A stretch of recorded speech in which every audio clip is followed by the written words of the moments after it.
প্রধান উপদেষ্টা ডক্টর মোহাম্মদ ইউনূস বলেছেন, সব রাজনৈতিক দলের ঐক্যের ভিত্তিতেই সংস্কার প্রস্তাব বাস্তবায়ন হবে। কারো ওপর কোনো কিছু চাপিয়ে দেওয়া হবে না।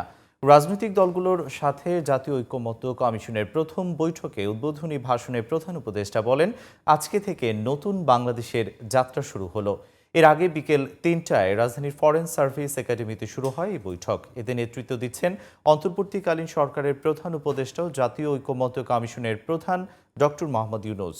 বিএনপির পক্ষ থেকে দলটির মহাসচিব মির্জা ফখরুল ইসলাম আলমগীরের নেতৃত্বে ৬ সদস্যের প্রতিনিধি দল যোগ দিয়েছেন। এছাড়া জামায়াতে ইসলামীর সেক্রেটারি জেনারেল মিয়া গোলাম পারওয়ারের নেতৃত্বে ৫ সদস্যের প্রতিনিধি দল, জাতীয় নাগরিক কমিটি, বিজেপি, গণ অধিকার পরিষদ, নাগরিক ঐক্য, জাতীয় পার্টির একাংশ, বাংলাদেশ কমিউনিস্ট পার্টি সহ অন্যান্য দলের প্রতিনিধিরা এতে অংশ নিয়েছেন। একটা ঐক্যমত্য আনা, সবাইকে মিলিয়ে, কারো উপর চাপিয়ে দেওয়ার জন্য না। গুরুত্বটা আমরা সবাই বুঝি, এটা নিয়ে কাউকে কিছু বোঝাতে হবে, কিন্তু আমাদের তো গ্রহণ করতে হবে, কাজে লাগাতে হবে।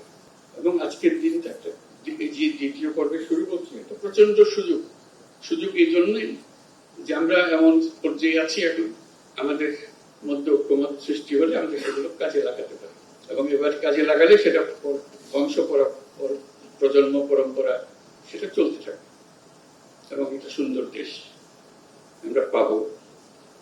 এই ভাবনা থেকেই আমরা এগুলো গ্রহণ করি।